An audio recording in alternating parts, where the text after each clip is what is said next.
Hey guys, Jared with Westside Construction, and today I want to talk to you about ventilation, more specifically outtake ventilation.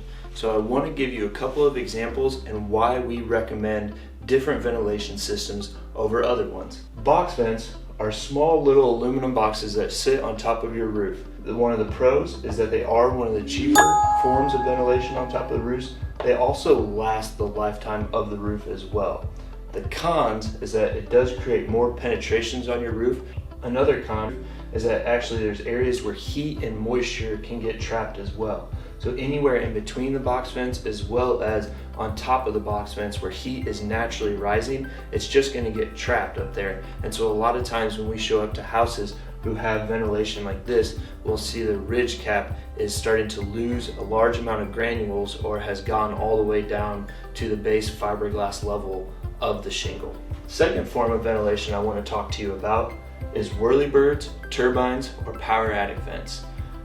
One of the pros with power attic vents or whirlybirds is that it actually forces the air. With whirlybirds, whenever the wind is going, it is actually pulling and drawing air up out of your attic to help better ventilate it. With power attic vents, it can be set on a timer, it can be set up on temperature control, and you can actually even get solar powered power attic vents as well.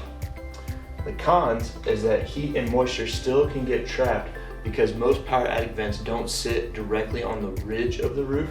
There is areas where heat can rise and sit up top without seeing any of that forced air hitting it, and then you can get mold and moisture built up in those areas. There's also additional penetrations in your roof around the power attic vents, especially if you have a larger roof and you need multiple power attic vents or multiple whirlybirds up there. And the form that I typically like to recommend to people, as long as their roof qualifies, is the ridge vent. Ridge vent is a vent that sits on the top of your roof, and it actually sits just above the ridge. There's a filter system that keeps any leaves or debris out of there. The pros is that there's nowhere for heat and moisture to get trapped. If your entire ridge has ridge vent, then there's no area up here or in between where it can get trapped inside. There's also no penetrations on the face of the roof. Now there is on the ridge, there's no more nails than if you were just doing the ridge cap on top anyways. It also lasts the lifetime of the roof. The only time we typically recommend a power attic vent or any other kind of ventilation besides a ridge vent is when you have a hip roof.